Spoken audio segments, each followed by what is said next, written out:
driving home from a trip, and we went really close to the US-Mexican border. On one side there was Mexico, and on the other side there was the US.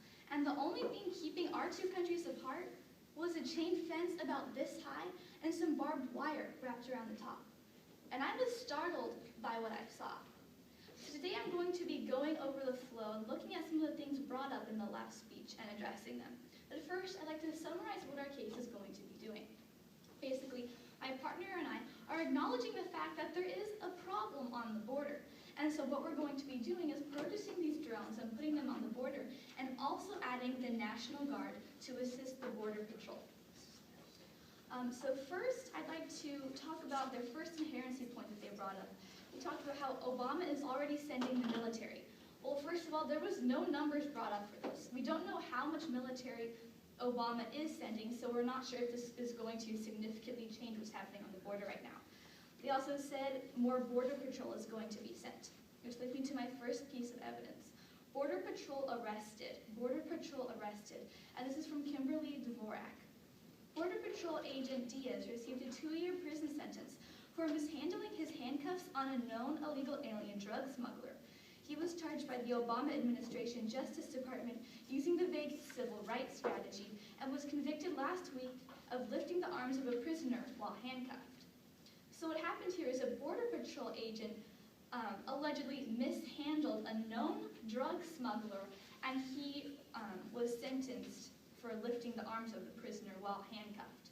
So what this shows us is that the Border Patrol is ineffective. They can't even lift the arms of a drug smuggler without getting in trouble. This is exactly why we need to send the National Guard to assist them, because they cannot handle this alone. They cannot handle this alone. They also talked about how the National Guard is going to be sent to the border as well. National Guard has been removed. National Guard has been removed.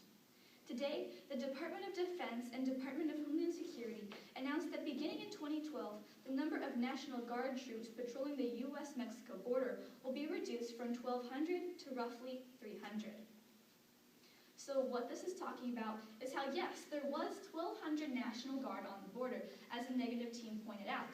But the point that it's making is that this number has been reduced to only 300 people.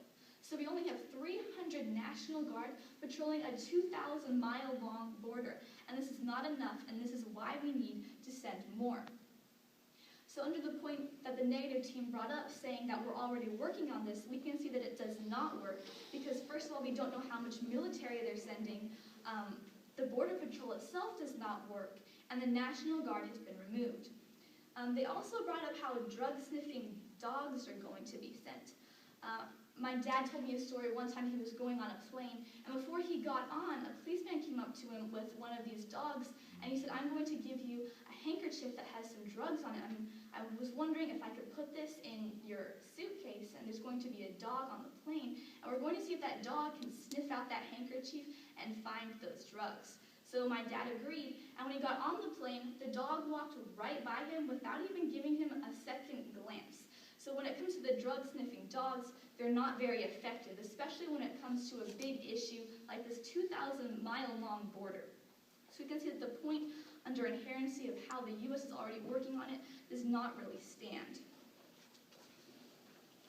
All right, they talked about how our plan is not topical. Well, the thing is that we're dealing with criminals. By crossing the American border illegally, you're breaking a federal criminal crime. This is exactly what these illegal immigrants are doing. Now, in cross-examination, my partner asked the negative team if the National Guard is part of the criminal justice system, and they said yes. So what we can see here is that we're dealing with federal criminals, and we're also dealing with a part of the criminal justice system, so I'm not sure how this does not fall into the resolution, because everything is in accordance with it. So if we could get some clarification on topicality, that would be great. Also, let's move down to our plan. In a prior cross-examination, they asked us if these National Guardsmen will take the job of patrolling the border. Now, first of all, in the debate round, there's a thing called fiat power. Basically, whatever is in the plan will happen if you vote affirmative. So when it comes to this, they will take the job because of fiat power. Also, this is what they signed up for. It's kind of their job, being a National Guardsman. I'd like to read two pieces of evidence here talking about the number of guardsmen. 55,000 guardsmen. This is from Center for American Progress, 2004. Estimated number of National Guardsmen currently deployed in Iraq, Afghanistan, and surrounding regions is 55,000. Now, also, the Guardsmen are returning. The Guardsmen are returning. This is from the JD Journal, 2012. Steve Pennington, the director of Ranges, Bases, and Airspace for the Air Force, said that the stuff from Afghanistan is going to come back. So what this means is that the 55,000 guardsmen that were in Afghanistan and Iraq are going to come back. And we're going to be taking 6,000 of those guardsmen and putting them on the border. So what we can see is that we're going to be using those people with a thing called fiat power. Now let's move on to harms. Our first harm is illegals cost money. Illegals cost money. And this is from Ted Hayes, 2000. In a study conducted in 1994, then Governor of California Pete Wilson discovered that the cost of illegals to California in unemployment, medical, educational, and other services was more than $4 billion annually. First, I'd like to point out that this study was conducted in 1994, and this was just in the state of California alone. So we can see that this number was taken on a smaller scale, so we can only imagine how much those illegals are costing us now. Moving on to my second harm, illegals threaten security. Illegals threaten security. This is from Tim Kane and Kirk Johnson, PhDs, 2006. Illegals also take away value by weakening the legal and national security environment. When 3 out of every 100 people in America are undocumented, or rather documented with forged and faked papers, there's a profound security problem. Even though they pose no direct security threat, the presence of millions of undocumented migrants distorts the law, distracts resources, and effectively creates a cover for terrorists and criminals. So there's so many illegals coming in that they're basically overwhelming the United States, and the cartels, who are obviously dangerous people, are taking advantage of that and hurting our sovereignty. Now moving on to their last point, they talked about how only 3 drones will work. I'm not really sure where they got this number. We're going to have 18 drones on the border. I'm not sure how they got that number, saying that only 3 of them will work. So if we could get some clarification on that, that would be great. So what we've seen today is that we don't know what the U.S. is doing right now to help the border. There's no numbers, Border Patrol does not work, and the National Guard has also been taken away. Also, the drug-sniffing dogs don't work. We're dealing with criminals, federal criminals, and we're also dealing with part of the criminal justice system. In our plan, we're going to be using fiat power, so the guardsmen will have to take the job. Illegals cost lots of money, and they threaten security. So it is for all these reasons that I strongly urge an affirmative ballot at the end of today's debate round. Thank you, and I'm now open for cross-examination.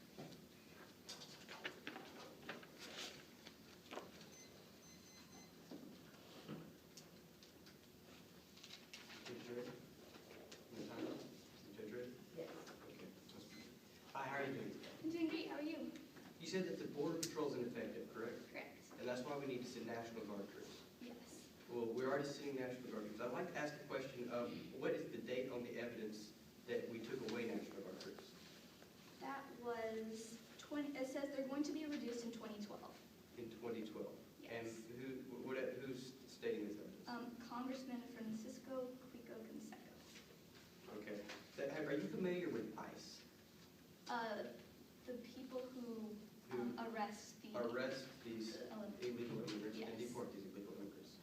Now, are they part of the criminal justice agency, federal criminal justice system?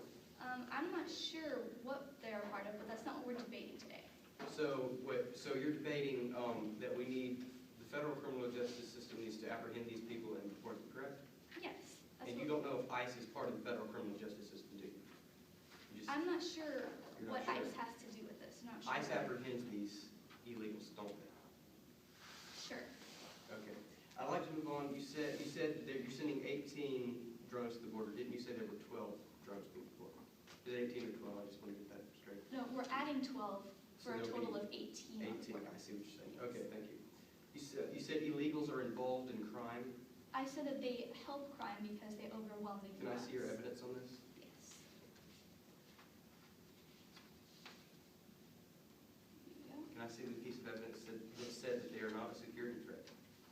They actually are a security But threat. you read in your evidence that they are not a security threat. May I see that evidence? Oh, I believe it's that one. What that was saying is that that even though they don't go around killing people themselves, they help in that because they create a cover for the people who will hurt the people. And who are the people that will hurt them? Cartels and terrorists. How many cartels and terrorists are in the United States? Well, they sneak in, so there's no exact number. How many come through the border? Do you know? They're sneaking in, so. How many are apprehended by the federal government right now? I'm not sure about that. Okay, thank you. I'd like to move on and ask you, do illegals go through U.S. courts and are sent to federal prisons?